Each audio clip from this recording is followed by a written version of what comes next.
Gender wars میں کہوں گا اس کو، کہ آپس میں جو ہے نا ایک لڑائی ہے. اور دیکھیں قرآن جو ہے اور شریعت جو ہے وہ مرد اور عورت میں ڈفرینس کرتی ہے کہ خواتین اور مرد جو ہیں ان کے اندر there is difference between them. Equity ضرور ہے، ایکوالٹی شاید نہیں ہے، because both are difference, both are different. And آہستہ آہستہ ویسے ویسٹ کے اندر بھی اب یہ ایک ریئلائزیشن آ رہی ہے کہ دے آر ڈفرینٹ، اور ہمیں if you want to achieve justice we have to treat them differently as well. لیکن دیکھیں یہ اللہ سبحانہ و تعالیٰ تعین کرتا ہے کہ کون مرد بنے گا کون عورت بنے گا، یہ کوئی بائی چوائس نہیں ہے، اللہ تعالیٰ نے تعین کر دیا. اور اسی صورت کے اندر اللہ تعالیٰ کہتے ہیں کہ وَلَا تَتَمَنَّوْا مَا فَضَّلَ اللَّهُ بَعْضَكُمْ عَلَى بَعْضٍ، کہ do not Dzire what Allah has blessed one of you over the others with. آیت نمبر 32 اس سے اگلی آیا جو میں نے ہاں، سو یہ آیت نمبر 32 ہے سورۃ النساء میں، کہ یہ تمنا نہ کرو، یہ ڈونٹ کریو دس کہ یار اللہ تعالیٰ نے اس کو کیوں دیا، مجھے کیوں نہیں دیا. للرجال نصیب مما اکتسبوا، اور آدمیوں کے لیے، مردوں کے لیے وہی ہے جو وہ کماتے ہیں، یعنی their deeds are going to earn them reward. وللنساء نصیب مما اکتسبن، اور خواتین کے لیے بھی ایسے ہی ہے. واسألوا اللہ من فضلہ، تو اللہ تعالیٰ سے اس کا فضل تلاش کرو، لیکن یہ نہ تلاش کرو یا یہ نہ چاہو کہ میں مرد کیوں نہیں ہوں، یا مجھے میرے لیے یہ والے رولز کیوں نہیں ہیں، یا مرد جو ہیں وہ اس طرح کی کمپلین کرنے لگ جائیں کہ ہمارے اوپر یہ والی ذمہ داریاں کیوں، ایکسیٹرا ایکسیٹرا ایکسیٹرا. تو یہ بہت پرابلمٹک ہے. انسان کو one should be content with what Allah bless them with. اور یہ آگے جا کے جو ہے نا یہ idea of contentment with how you look and you know what sort of gender you are, یہ آپ ہی کی بہتری کے لیے، کیونکہ یہ جنرلی اسپیکنگ یہ چینج کیا جا نہیں سکتا. ایون دو آج ماڈرن سائنس نے اور ٹیکنالوجی نے یہ ایک ایلوژن دیا ہوا ہے کہ آپ یہ چینج کر سکتے ہو، لیکن جو وہ چینج کرتے بھی ہیں وہ بھی ریئلائز کرتے ہیں کہ یار یہ چینج نہیں کیا جا سکتا. ایک اور آخری جو ہے نا میں واقعہ جو ہے نا ادھر شیئر کرنا چاہوں گا. رسول اللہ صلی اللہ علیہ وسلم کی احادیث سے ہمیں ملتا ہے کہ رسول اللہ صلی اللہ علیہ وسلم نے نا ایک دفعہ عبداللہ ابن مسعود کو کہا کہ میرے لیے نا مجھے قرآن پڑھ کے سناؤ. تو عبداللہ بن مسعود نے کہا کہ کیا میں آپ کو قرآن پڑھ کے سناؤں جبکہ آپ کے اوپر ہی نازل ہوا یہ قرآن؟ تو آپ صلی اللہ علیہ وسلم نے کہا کہ مجھے پسند ہے کہ میں قرآن سنوں. تو اس سے ہمیں یہ بھی پتہ لگتا ہے کہ انسان کو چاہیے کہ وہ قرآن سنا کرے اور خود بھی ریسائٹ کرے، لیکن اوروں سے بھی کہے کہ مجھے ریسائٹ کر کے سناؤ. تو پھر ابن مسعود نے یہی سورہ پڑھنی شروع کی، اور جب وہ اس آیت پہ پہنچے فَكَيْفَ إِذَا جِئْنَا مِن كُلِّ أُمَّةٍ بِشَهِيدٍ وَجِئْنَا بِكَ عَلَى هَؤُلَاءِ شَهِيدًا، کہ کیسا ہوگا جب ہم لے کے آئیں گے سب امتوں کو، اور تم جو ہو یعنی رسول اللہ صلی اللہ علیہ وسلم کی جو امت ہے وہ شہید ہوگی ان کے اوپر، یعنی وہ گواہی دے گی کہ ہاں ان تک یہ سارے معاملات، یہ سارے پیغامات پہنچ گئے تھے. اینڈ پھر رسول اللہ صلی اللہ علیہ وسلم کو ان کے اوپر جو ہے گواہ بنایا جائے گا. یعنی بات یہ ہو رہی ہے کہ آخرت میں رسول اللہ صلی اللہ علیہ وسلم will be standing there and will testify against some of his own people کہ ہاں یا میں نے ان کو بات پہنچا دی تھی، انہوں نے عمل نہیں کیا.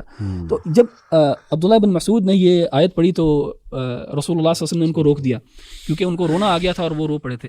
اینڈ اس سے ہمیں رسول اللہ صلی اللہ علیہ وسلم کی نا ایمپتھی فار ہز پیپل کا جو ہے نا ہمیں پتہ لگتا ہے کہ کتنا درد رکھتے تھے اپنے لوگوں کے لیے، اور کتنی ان کی چاہت تھی کہ میرے جو لوگ ہیں، میری جو امت ہے وہ کامیاب ہو، اور مجھے ان کے خلاف کبھی کوئی گواہی نہ دینی پڑے. تو یہ ایک بڑی خوبصورت آیت ہے. یہ آیت نمبر 41 ہے. 41 جی. اچھا، میں یہاں پہ نا اسی آیت کے حوالے سے جو آپ نے جو آیت نمبر 32 میں بتایا تو اس کا کانٹیکسٹ بڑا زبردست ہے کہ خواتین ولا تتمنوا ما فضل اللہ بہ بعضکم، خواتین اللہ کے رسول صلی اللہ علیہ وسلم کے پاس آئیں اور انہوں نے کہا کہ خاص طور پہ اللہ کے رسول کی زوجات تھیں، اور انہوں نے کہا کہ دیکھیں مردوں کو اللہ نے جہاد کی اجازت دی ہے، عورتوں کو اجازت نہیں دی.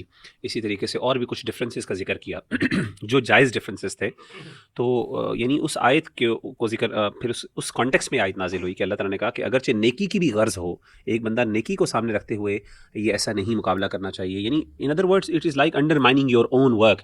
تو اگر جہاد عورتوں کے لیے جو ہے وہ حج کو جہاد قرار دیا فار ایگزامپل دین نے، تو اب عورت کہے کہ نہیں جی ہمارا جہاد تبھی ممکن ہے اور ہم اس یعنی جہاد کو ویلیو تبھی کریں گے جب ہمیں اس طریقے سے جہاد کا موقع ملے، یہ اجازت ملے جس طریقے سے مردوں کو اجازت ہے. تو اس کا مطلب ہے ان ادر ورڈز آپ کے نزدیک جو ہے اصل اسٹینڈرڈ مردوں کا کام ہے. یعنی آپ کے نزدیک آپ نے خود ازیوم کر لیا کہ مرد جو کرتے ہیں وہ ایکچوئل اچھا اسٹینڈرڈ ہے، ہم جو کریں گے وہ اسٹینڈرڈ نہیں ہے. سبحان اللہ. تو قرآن مجید نے اس آیت کا ذکر کیا، اسے رد کیا.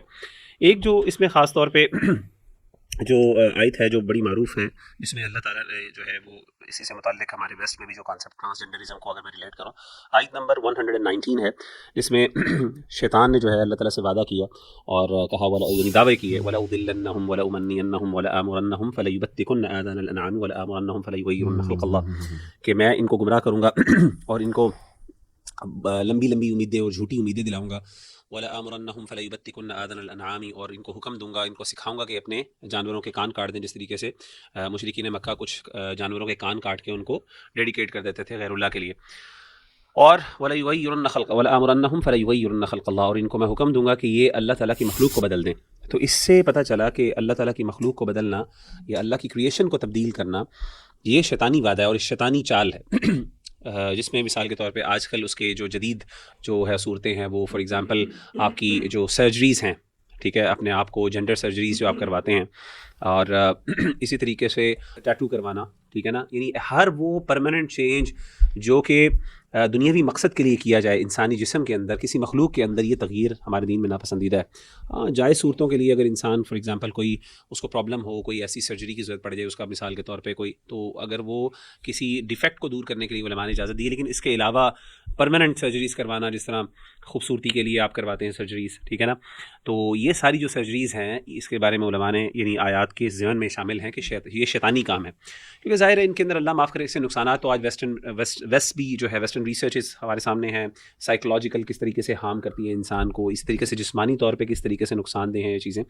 تو ہمیں جو ہے نا اس چیز سے بچنا چاہیے کہ یہ جو ہے اللہ نے جو جس طرح بنایا ہے، اور اللہ تعالیٰ کا دیکھیں یہی کمال ہے. امام سراج وہاج بہت ماشاءاللہ معروف داعی ہیں ویسٹ کے، اور ماشاءاللہ he is one of the oldest دعات، جن کے بڑے بڑے جو شیوخ ہیں اس ٹائم ویسٹ کے، وہ ان کے تلامذہ اور شاگردوں میں آتے ہیں، ان سے انسپریشن لی. تو بلیک ہیں خود، امریکن. تو وہ کہتے ہیں کہ میرے لیے سب سے بڑا، مجھے اپنا کالا ہونا سفید ہونے سے زیادہ پسند ہے. اس کی وجہ یہ کہ میرے رب نے مجھے اس طرح بنایا، میرے رب نے میرے لیے انتخاب کیا کہ میں ایسا ہوں.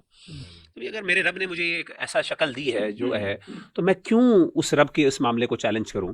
اور اسی لیے علماء کہتے ہیں کہ ایون اگر آپ سرجریز بھی کروا رہے ہیں، اگر آپ کے اندر کوئی ڈیفیکٹ ہے، کوئی بندہ اس پہ صبر کرتا ہے اور کہتا ہے کہ میرے رب نے بنایا تو اس کے لیے عظیمت ہے، اور اس کو اللہ تعالیٰ اجازت دے گا. اس کے کئی دلائل بھی ہیں. تو ہمیں جو ہے نا اللہ تعالیٰ کی جو فیصلے کے اوپر، اس سے پتہ چلا کہ ہمیں اس پہ خوش ہونا چاہیے اور اس پہ راضی ہونا، یہ کتنی بڑی بات ہے، یہ عظیمت کا رستہ. جو احمد بھائی نے ماشاءاللہ بات کی، اس کے حوالے سے ایک اور میں ریمائنڈر ہم سب کے لیے، جو تمام لوگ، چاہے وہ مرد ہے عورت ہے، کسی بھی پوزیشن پہ، الحمدللہ دس آیا has been declared as the most perfect expression of justice.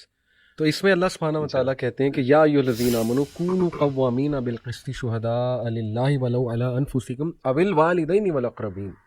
اہل ایمان کھڑے ہو جاؤ پوری قوت کے ساتھ عدل کو قائم کرنے کے لیے اللہ کے گواہ بن کر، خواہ یہ انصاف کی بات اور شہادت تمہارے اپنے خلاف ہو یا تمہارے والدین کے، تمہارے قرابت داروں کے. آج جتنے بھی ہمارے مسائل ہیں، کیا ہم ان میں جسٹس کرتے ہیں؟ فیملی میٹرز کی بات کریں، یعنی کوئی بیٹی مسئلہ لے کر آئی ہے تو ظاہر ہے باپ کی پہلی کوشش ہوتی ہے کہ بیٹی کی فیور کی جائے، یا کوئی بیٹا مسئلہ لے کر آیا تو اس کی فیور. پھر دوسرے آپس میں آپ دیکھیں فیورٹزم کتنی کرتے ہیں. تو آئی تھنک کہ یہ ہمارے لیے ایک بہترین ریمائنڈر ہے، جو آپ نے بھی بات خاص کی نا، کہ مرد اور عورت انصاف کا تقاضا سامنے رکھیں، چاہے وہ ان کے اپنے اگینسٹ بھی جا رہی ہے بات. تو دیکھیں اس میں تقاضا یہ ہے، چاہے کوئی مرد و عورت ہو، کہ اگر آپ کے اپنے خلاف بھی وہ بات جا رہی ہے لیکن ہے وہ انصاف والی، تو اس کو ایکسیپٹ کر لیں. اور میرا خیال کہ آپ ایکسیپٹ کریں گے تو اللہ کی طرف سے برکت بھی آئے گی اور تقویت بھی آئے گی، اور لوگ بھی اپریشیٹ کریں گے ہائی سینس آف جسٹس کو. بالکل الحمدللہ. اچھا، اس جز میں نا ایک بہت اہم آیت ہے جو میں چاہ رہا ہوں کہ ہمیں اس پہ بس صرف کم از کم آیت ہی کوٹ کر لیں، کہ ان اللہ لا یغفر ان یشرک بہ ویغفر ما دون ذلک لمن یشاء، کہ اللہ تعالیٰ جو ہے شرک کے علاوہ جو ہے نا سب گناہ معاف کر دے گا اپنے اذن کے ساتھ. تو شرک جو ہے بہت بڑا گناہ، اور انشاءاللہ اس کے اوپر ہم تفصیل سے بعد میں بات کریں گے. اور آخری جو ہے نا میں ایک اس تھاٹ کے اوپر جو ہے نا اپنی آڈینس کو چھوڑوں گا، کہ اللہ سبحانہ وتعالیٰ نے اسی پارے میں کہا یا ایھا الذین آمنوا لا تقربوا الصلاۃ وانتم سکارى، کہ اے اہل ایمان نماز کے قریب بھی نہ جاؤ in a state of intoxication whilst you are in a state of intoxication. یعنی اس زمانے میں شراب کی جب حرمت جو ہے پوری مکمل نہیں ہوئی تھی، تو اللہ تعالیٰ نے اس سٹیج کے اوپر یہ کہا کہ نماز نہ پڑھو اس سٹیٹ کے اندر جب تم انٹاکسیکیٹڈ ہو. لیکن اس کے پیچھے علت کیا ہے؟ کیوں اللہ تعالیٰ نے کہا کہ حتی تعلموا ما تقولون، تاکہ تمہیں پتہ تو ہو کہ تم کیا کہہ رہے ہو. صحیح. تو بس یہی میں اپنی آڈینس کو بھی کہوں گا کہ کیا جب وہ نماز پڑھتے ہیں ان کو پتہ ہے وہ کیا کہہ رہے ہوتے ہیں کہ نہیں کہہ رہے ہوتے. تو بس